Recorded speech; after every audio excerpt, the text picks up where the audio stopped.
ಇಬ್ಬರು ಯುವತಿಯರನ್ನು ಅಪಹರಿಸಿದ ನಂತರ ಅವರನ್ನು ಕ್ರೂರವಾಗಿ ಹಲ್ಲೆ ಮಾಡಿದ ನಂತರ ಒಂದು ಗ್ಯಾಂಗ್ ಅವರದೇ ಮನೆಗೆ ಹೋಗಿ ಪಡೆದುಕೊಳ್ಳುತ್ತಾರೆ. ಆಶ್ರಯ ಪಡೆದ ಜನರೇ ಅವರ ಮಗುವನ್ನು ಅಪಹರಿಸಿದ ಕಿರಾತಕರು ಅಂತ ಗೊತ್ತಾದಾಗ ಪೇರೆಂಟ್ಸ್ ಏನು ಮಾಡಿದರು ಎಂಬುದನ್ನ ಈ ಕಥೆಯಲ್ಲಿ ನಾವು ನೋಡುತ್ತೇವೆ. ಇದೊಂದು ಭಯಾನಕ ಕಥೆ. ಈ ಚಿತ್ರದ ನಿರ್ದೇಶಕ ಡೆನಿಸ್ ಇಲಿಯಾಡಿಸ್. ಈ ಚಿತ್ರದಲ್ಲಿ ಗ್ಯಾರೆಟ್ ಡಿಲ್ಲಾಹಂಟ್, ಮೋನಿಕಾ ಪಾಟರ್, ಟೋನಿ ಗೋಲ್ಡ್ವಿನ್ ಮುಂತಾದವರು ಅಭಿನಯಿಸಿದ್ದಾರೆ. ಈ ಚಿತ್ರವು ಹಾರರ್ ಥ್ರಿಲ್ಲರ್ ಚಿತ್ರವಾಗಿದ್ದು ಈ ಚಿತ್ರದ IMDb ರೇಟಿಂಗ್ 6.5 ಮತ್ತು ರಾಟನ್ ಟೊಮೊಟೊದಲ್ಲಿ 43% ಸ್ಕೋರ್ ಮಾಡಿದೆ ಮತ್ತು 52% ಆಡಿಯನ್ಸ್ ಸ್ಕೋರ್. ಮೂವಿ ಸ್ಟಾರ್ಟಿಂಗ್ ನಲ್ಲಿ ಒಬ್ಬ ಅಪರಾಧಿಯನ್ನು ತಮ್ಮ ಕಾರಿನಲ್ಲಿ ಕರೆದೊಯ್ಯುತ್ತಿದ್ದ ಇಬ್ಬರು ಪೊಲೀಸ್ ಅಧಿಕಾರಿಗಳನ್ನು ನಮಗೆ ತೋರಿಸಲಾಗಿದೆ. ಅವನ ಹೆಸರು ಕ್ರೇಗ್. ಅವನು ಮತ್ತೆ ಮತ್ತೆ ಕಾರಿನಿಂದ ಹಿಂತಿರುಗಿ ನೋಡುತ್ತಿದ್ದನು, ಯಾರಿಗೋ ಕಾಯುತ್ತಿರುವಂತೆ ನೋಡುತ್ತಿದ್ದ.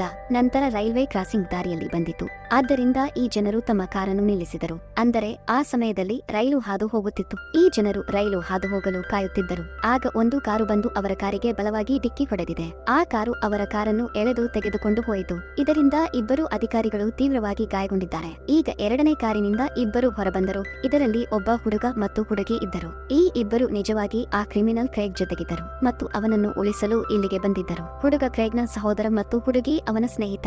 ಅಧಿಕಾರಿಗಳು ಗಾಯಗೊಂಡ ಕಾರಣ ಅವರು ಮೂವರು ಅವರ ಬಳಿಗೆ ಹೋಗುತ್ತಾರೆ. ಮೊದಲು ಅವರು ಅವರನ್ನು ತುಂಬಾ ಹೊಡೆಯುತ್ತಾರೆ. ನಂತರ ಅವರು ತಲೆಯ ಮೇಲೆ ಗುಂಡು ಹಾರಿಸಿ ಅವನನ್ನು ಕೊಲ್ಲುತ್ತಾರೆ. ಇದರ ನಂತರ 17 ವರ್ಷದ ಹುಡುಗಿ ಸೀನ್ ಶಿಫ್ಟ್ ನಲ್ಲಿ ಬರುತ್ತಾಳೆ. ಅವರ ಹೆಸರು ಮೇರಿ. ಅವಳು ತುಂಬಾ ಒಳ್ಳೆಯ ಈಜುಗಾರ್ತಿಯಾಗಿದ್ದಳು. ಅಂದರೆ ಅವಳು ಚೆನ್ನಾಗಿ ಈಜುವುದನ್ನು ತಿಳಿದಿದ್ದಳು. ಆಕೆಯ ತಾಯಿ ಮತ್ತು ತಂದೆ ತಮ್ಮ ಜೀವನದಲ್ಲಿ ತುಂಬಾ ಬ್ಯುಸಿಯಾಗಿದ್ದರು. ಅವರು ತಮ್ಮ ಏಕೈಕ ಮಗಳು ಮೇರಿಗೆ ಒಳ್ಳೆಯ ಸಮಯವನ್ನು ನೀಡಲು ಸಾಧ್ಯವಾಗುತ್ತಿರಲಿಲ್ಲ, ಏಕೆಂದರೆ ಆಕೆಯ ತಂದೆ ಡಾಕ್ಟರ್ ಆಗಿದ್ದರು ಮತ್ತು ತಾಯಿ ಕೂಡ ಬ್ಯುಸಿಯಾಗಿರುತ್ತಿದ್ದರು. ಆದ್ದರಿಂದ ಇಂದು ತನ್ನ ಮಗಳೊಂದಿಗೆ ಸಮಯ ಕಳೆಯಲು ಆನಂದಿಸಲು ಅವರು ಒಂದು ಮನೆಗೆ ಹೋಗಲು ಪ್ಲಾನ್ ಅನ್ನ ಮಾಡುತ್ತಾರೆ. ಇದು ಲೇಕ್ ಬಳಿ ಇತ್ತು, ಅಂದರೆ ಸರೋವರದ ಬಳಿ ಇತ್ತು. ಈ ಜನರು ತಮ್ಮ ಮನೆಗೆ ಬಂದಾಗ ನಂತರ ಅಲ್ಲಿನ ಚಿತ್ರಗಳಿಂದ ಮೇರಿಗೆ ಒಬ್ಬ ಸಹೋದರನೂ ಇದ್ದನೆಂದು ನಮಗೆ ತಿಳಿದಿದೆ. ಈಗ ಅವಳಿಗೆ ಇಲ್ಲಿ ಮನಸ್ಸು ಇಲ್ಲದ ಕಾರಣ ಅವಳು ತನ್ನ ತಾಯಿ ಮತ್ತು ತಂದೆಯಿಂದ ಪರ್ಮಿಷನ್ ಕೇಳುತ್ತಿದ್ದಳು. ನಾನು ನನ್ನ ಸ್ನೇಹಿತನನ್ನು ಭೇಟಿಯಾಗಲು ಹೋಗಬೇಕೆ? ಇದನ್ನು ಕೇಳಿದ ಅವಳ ಅಮ್ಮ ಒಮ್ಮೆಗೆ ಸುಮ್ಮನಾದಳು, ಏಕೆಂದರೆ ಅವಳು ತನ್ನ ಸುರಕ್ಷತೆಯ ಬಗ್ಗೆ ತುಂಬಾ ಚಿಂತಿತಳಾಗಿದ್ದಳು. ಅವಳು ಹೋಗುವುದನ್ನು ತಡೆಯುತ್ತಾಳೆ, ಆದರೆ ಅವಳ ತಂದೆ ಮೇರಿಗೆ ಹೋಗಲು ಪರ್ಮಿಷನ್ ಕೊಡ್ತಾನೆ.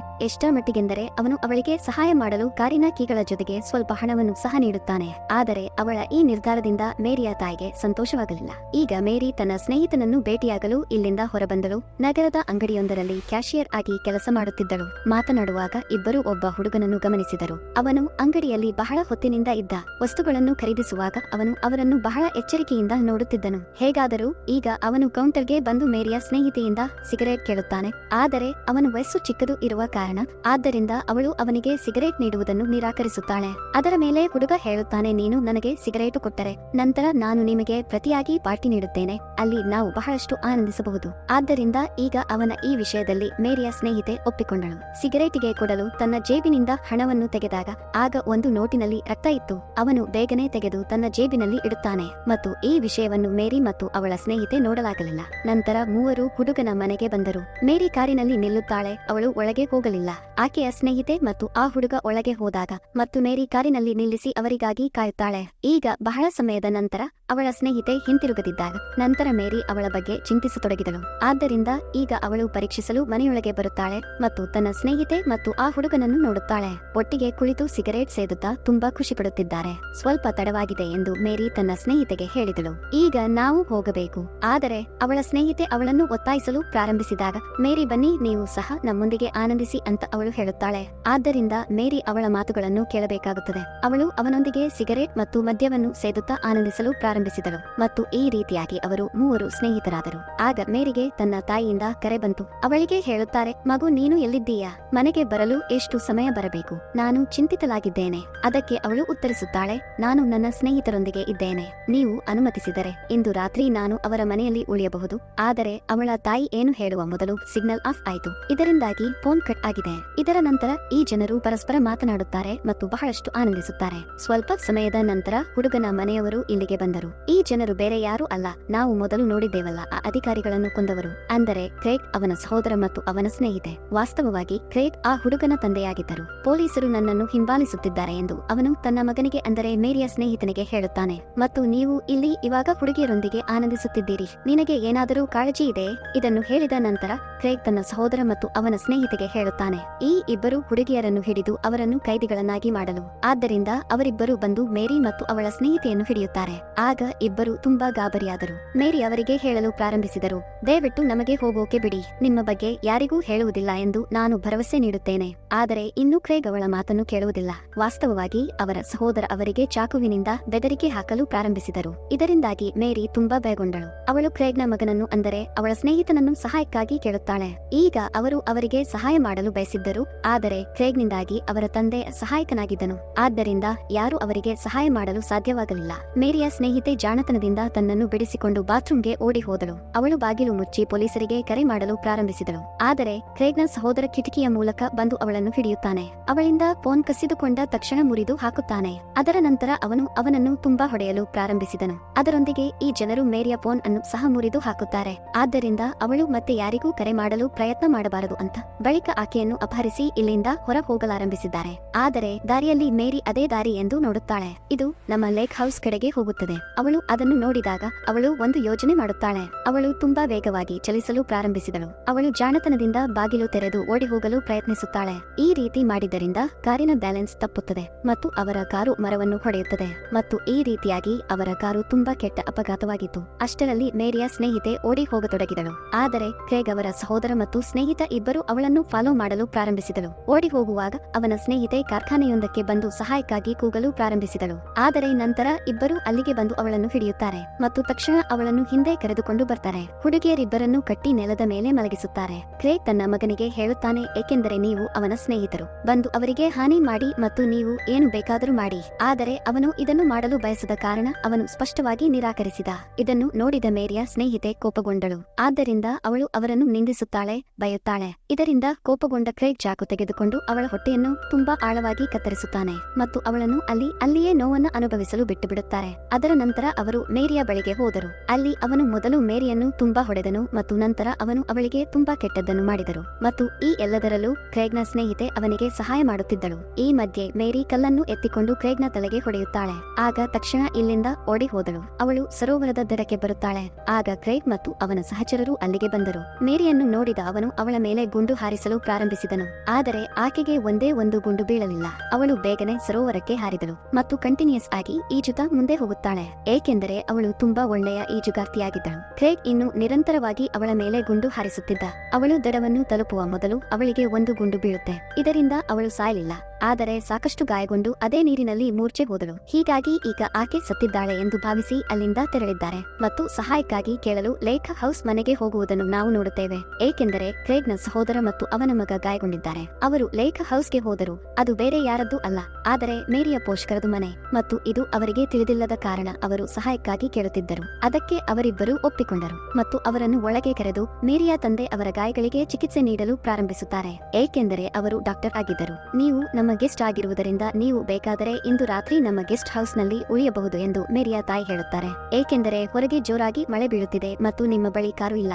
ಅದಕ್ಕೆ ಅವರು ಒಪ್ಪಿದರು. ಅವರೆಲ್ಲರಿಗೂ ಕಾಫಿ ಕೂಡ ಮಾಡುತ್ತಾಳೆ ಮತ್ತು ಕ್ರೇಗ್ ಅವರ ಮಗ ತನ್ನ ಕಪ್ ಇಡಲು ಅಡುಗೆ ಮನೆಗೆ ಹೋದಾಗ ಅವನು ಫ್ರಿಡ್ಜ್ ನಲ್ಲಿ ಮೇರಿಯ ಚಿತ್ರವನ್ನು ನೋಡುತ್ತಾನೆ ಮತ್ತು ಈ ಇಬ್ಬರು ಅವಳ ಹೆತ್ತವರು ಎಂದು ಅರ್ಥ ಮಾಡಿಕೊಳ್ಳುತ್ತಾನೆ. ಆದರೆ ಅವನು ಇದನ್ನು ಯಾರಿಗೂ ಹೇಳುವುದಿಲ್ಲ.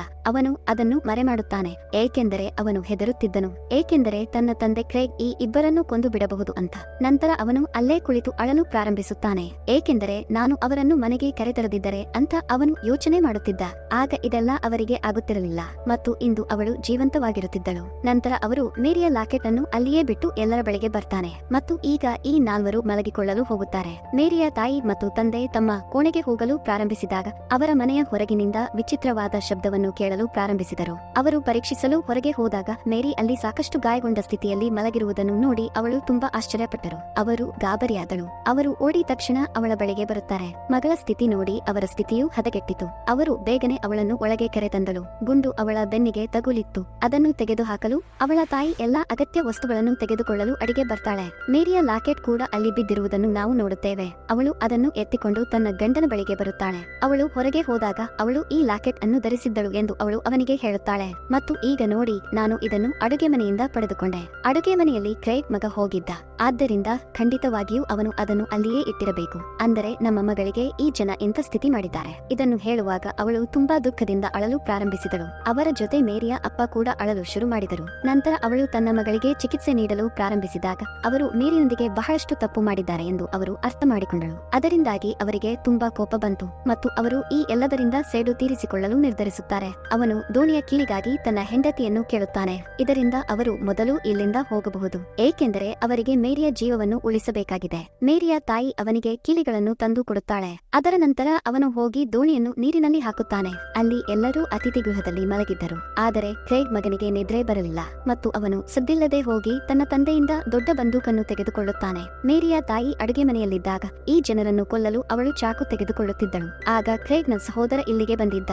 ಅವರ ಯೋಜನೆಗಳ ಬಗ್ಗೆ ಅವನಿಗೆ ತಿಳಿದಿರಲಿಲ್ಲ ಮತ್ತು ಅವನು ಫ್ರಿಡ್ಜ್ ಮುಂದೆ ಇದ್ದನು. ಮೇರಿಯ ಚಿತ್ರ ಅವನಿಗೆ ಕಾಣಲಿಲ್ಲ. ಅದಕ್ಕೆ ಮೇರಿಯ ಅಮ್ಮ ಅವನನ್ನು ಫ್ರಿಡ್ಜ್ ಕಡೆ ಹೋಗಲು ಬಿಡಲಿಲ್ಲ ಮತ್ತು ಅವಳ ಮಾತುಕತೆಯಲ್ಲಿ ಸಿಕ್ಕಿ ಹಾಕಿಕೊಂಡು ಅವಳು ಅವನಿಗೆ ಜ್ಯೂಸ್ ಅನ್ನು ತಯಾರಿಸುತ್ತಾಳೆ. ಜ್ಯೂಸ್ ಕುಡಿಯುತ್ತಾ ಹೊರಗೆ ಬಂದ ತಕ್ಷಣ ಮೇರಿ ಮೇಜಿನ ಮೇಲೆ ಬಿದ್ದಿರುವುದು ಕಂಡುಬರುತ್ತೆ. ಅವನು ಹೋಗಿ ತನ್ನ ಸಹೋದರ ಕ್ರೇಗ್ಗೆ ಇದನ್ನು ಹೇಳುವ ಮೊದಲು ಮೇರಿಯ ತಾಯಿ ಹಿಂದಿನಿಂದ ಬಂದು ಅವನ ಮೇಲೆ ದಾಳಿ ಮಾಡುತ್ತಾಳೆ. ಆದರೆ ಹೇಗಾದರೂ ಅವನು ಬಿಡಿಸಿಕೊಳ್ಳುತ್ತಾನೆ ಮತ್ತು ಚಾಕುವನ್ನು ತೆಗೆದುಕೊಳ್ಳುತ್ತಾನೆ ಮತ್ತು ಮೇರಿಯ ತಾಯಿಯನ್ನು ಚಾಕುವಿನಿಂದ ಕೊಲ್ಲಲು ಪ್ರಯತ್ನಿಸುತ್ತಾನೆ. ಆಗ ಮೇರಿಯ ಅಪ್ಪ ಇಲ್ಲಿಗೆ ಬಂದರು. ಬಂದ ಕೂಡಲೇ ತಲೆಗೂದಲಿಂದ ಹಿಡಿದು ಹಿಂದಕ್ಕೆ ಎಳೆಯುತ್ತಾನೆ. ಆಗ ಅವನ ಕೈಗಳಿಗೆ ತುಂಬಾ ಗಾಯವಾಗುತ್ತದೆ. ಅವನಿಗೆ ಹೆಚ್ಚು ನೋವು ನೀಡಲು ಅವನ ಕೈಗಳನ್ನು ಬಿಸಿ ನೀರಿನಲ್ಲಿ ಮುಳುಗಿಸಲಾಗುತ್ತದೆ. ಇದರಿಂದಾಗಿ ಅವನು ಚಿರುತ್ತಿದ್ದಾನೆ. ಇದನ್ನು ನೋಡಿದ ಮೇರಿಯ ತಂದೆ ಸುತ್ತಿಗೆಯನ್ನು ಎತ್ತಿಕೊಂಡು ಅವನ ತಲೆಗೆ ಹಾಕುತ್ತಾನೆ. ಇದರಿಂದಾಗಿ ಅವನು ಸಾಯುವುದಿಲ್ಲ, ಆದರೆ ಅವನು ನರಳಲು ಪ್ರಾರಂಭಿಸುತ್ತಾನೆ ಮತ್ತು ಅವನನ್ನು ಹೀಗೆ ಬಿಟ್ಟು ಈಗ ಇವರಿಬ್ಬರು ಗೆಸ್ಟ್ ಹೌಸ್ಗೆ ಬಂದಿದ್ದರು. ಇಲ್ಲಿ ಕ್ರೇಗ್ ಮತ್ತು ಆತನ ಸ್ನೇಹಿತ ಮಲಗಿದ್ದರು. ಕ್ರೇಗ್ ಮಗ ಅಲ್ಲಿ ಗನ್ ಹಿಡಿದು ಕುಳಿತಿದ್ದ. ಮೊದಲು ಅವರ ಮೇಲೆ ಬಂದೂಕನ್ನು ತೋರಿಸುತ್ತಾನೆ, ಆದರೆ ಶೂಟ್ ಮಾಡುವುದಿಲ್ಲ. ವಾಸ್ತವವಾಗಿ ಗನ್ ಅನ್ನು ಮೇರಿಯ ತಂದೆಗೆ ನೀಡಲಾಗಿದೆ. ಬಂದೂಕಿನ ಸದ್ದು ಕೇಳಿ ಕ್ರೇಗ್ ಸ್ನೇಹಿತೆ ಕಣ್ಣು ತೆರೆದಳು. ಅವಳು ಎದ್ದ ತಕ್ಷಣ ಮೇರಿಯ ತಂದೆ ಅವಳನ್ನು ಗುಂಡು ಹಾರಿಸುತ್ತಾನೆ. ಅವಳ ಕೊರಳಿಗೆ ತಾಗಿ ಹೊರಟ ಗುಂಡು ಅವಳಿಗೆ ತುಂಬಾ ರಕ್ತಸ್ರಾವವಾಗಲು ಪ್ರಾರಂಭಿಸುತ್ತದೆ. ಬಹಳ ಬೇಗ ವಾಶ್ರೂಮಿಗೆ ಬಂದು ಅಡಗಿಕೊಳ್ಳುತ್ತಾಳೆ. ಮೇರಿಯ ತಂದೆ ವಾಶ್ರೂಮಿನ ಬಾಗಿಲು ತೆರೆದು ಒಳಗೆ ಬಂದರು. ಅಲ್ಲಿಗೆ ಮೇರಿಯ ಅಮ್ಮನು ಬಂದಿದ್ದಳು. ಅಲ್ಲಿ ಮೊದಲು ಅವನು ಕ್ರೇಗ್ನ ಸ್ನೇಹಿತರನ್ನು ಬಹಳಷ್ಟು ಹೊಡಿತಾನೆ. ನಂತರ ಅವನ ಕುತ್ತಿಗೆಗೆ ಗುಂಡು ಹಾರಿಸಿ ಕೊಲ್ಲುತ್ತಾನೆ. ಈ ಅವಸರದಲ್ಲಿ ಕ್ರೇಗ್ ಕೂಡ ಕಣ್ಣು ತೆರೆಯುತ್ತೆ. ಮೇರಿಯ ತಂದೆ ಕೂಡ ಅವನ ಮೇಲೆ ಗುಂಡು ಹಾರಿಸಲು ಪ್ರಾರಂಭಿಸಿದರು.